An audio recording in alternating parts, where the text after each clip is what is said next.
In the late Ming dynasty, chaos filled the land, with war raging and the common people displaced. In the remote region of Bashu, there was a small village named Qingping Town, surrounded by mountains and isolated from the outside world, as if it were a paradise untouched by the smoke of battle. In the village lived a mischievous boy named Xiao Hu, 12 years old, with a strong build. He spent his days playing wildly in the mountains with a group of friends. One afternoon, while chasing rabbits in the woods outside the village, Xiao Hu and his companions stumbled upon a winding path they had never seen before. The path was overgrown with weeds and thick with thorns, yet there seemed to be an inexplicable force drawing them in. "Let's follow this road. Maybe we'll find something fun," Xiao Hu shouted excitedly, leading the way. Though the other children felt a bit scared, they followed him. After a long and winding journey, they suddenly came upon an old, dilapidated shrine. The door was tightly closed, and the inscription on the plaque was faded and barely legible, exuding a musty and decayed atmosphere.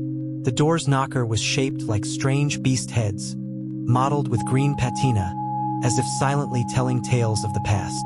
"What place is this? Why haven't we ever heard of such a shrine in our village?"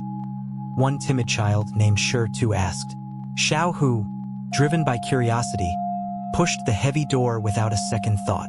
With a creaking sound, the door slowly opened, releasing a gust of dust mixed with a chilling breeze. Inside the shrine, the light was dim, with a few rays of light struggling to penetrate through the carved window panes, barely illuminating the space. In the center stood a tall statue covered in dust, its features indistinct but imposing, exuding a solemn presence. On the offering table in front of it lay several old ceramic bowls, filled with dried, black offerings from who knows how many years ago. "Let's get out of here. This place is creepy and scary," one child said, backing away. "What's there to be afraid of? I'm here," Xiao Hu boasted, though he felt a bit uneasy inside. Just then, a faint rustling sound came from deep within the shrine, as if someone was whispering or a rat was gnawing on something. Gathering his courage, Xiao Hu approached the source of the sound, while the others hesitated, cautiously following behind. In the shrine's backyard, they found a dry well, its mouth small and surrounded by moss-covered bricks. The sound was coming from below. Xiao Hu leaned over the well, peering down into the dark abyss, a chill creeping up from his feet to his head. "I can't see anything down there. Let's just go," he said. But just as he was about to stand up, he felt an invisible force tugging at his collar, nearly pulling him into the well. He screamed in terror, and his companions rushed forward, pulling him back. The group panicked and ran out of the shrine, racing back to the village. Once home, Xiao Hu developed a high fever, falling into a deep unconsciousness, mumbling deliriously about "leave me alone" and "don't come for me."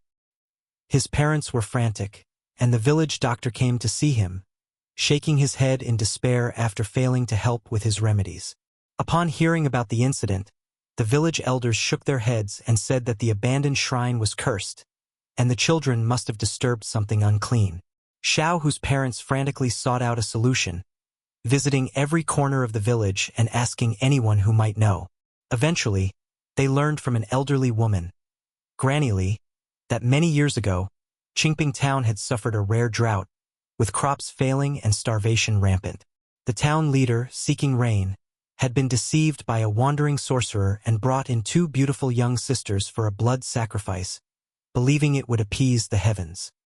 The sisters were imprisoned in that shrine, tortured, and ultimately died unjustly. After that, strange occurrences began to plague the shrine, and the townspeople gradually avoided it, leaving it to decay. Heartbroken, Xiao Hu's parents hurriedly prepared incense, paper money, and offerings of roasted pig's head to worship the spirits, heading to the abandoned shrine to pay their respects. Upon reaching the shrine, they found the previously closed door now ajar, with a faint light emanating from within. Although anxious, they steeled themselves and entered. Inside, they were shocked to find a few clusters of eerie green flames flickering before the statue, illuminating the entire space in an unsettling glow. The offerings on the table were arranged identically to what they had brought. Trembling, Xiaohu's parents placed their offerings and prostrated themselves, praying for the vengeful spirits to spare their son. Suddenly, a gust of cold wind blew through, extinguishing the candles, and the mournful cries of women echoed ominously throughout the shrine. Terrified, Xiaohu's parents clutched their heads and wept, unable to move. After a long silence, the crying gradually ceased, and a dim white light rose from the well, transforming into two ghostly figures of women in white, their faces beautiful yet filled with infinite sorrow. One of them spoke softly. "We have suffered in this dark place for years, seeking revenge on the town leader. Yet today your child has unintentionally disturbed us. In gratitude for your sincere remorse, we will spare him, but you must promise to properly bury our bones so that we may rest in peace." Thank you for watching the first part of our chilling tale. But the nightmare isn't over yet. What will happen next? Will our characters find a way to escape, or will they fall deeper into the darkness? Make sure to hit that like button if you enjoyed this video, and don't forget to subscribe to catch the thrilling conclusion coming soon. Leave a comment below with your theories on what's going to happen next. Until next time, stay safe and stay tuned.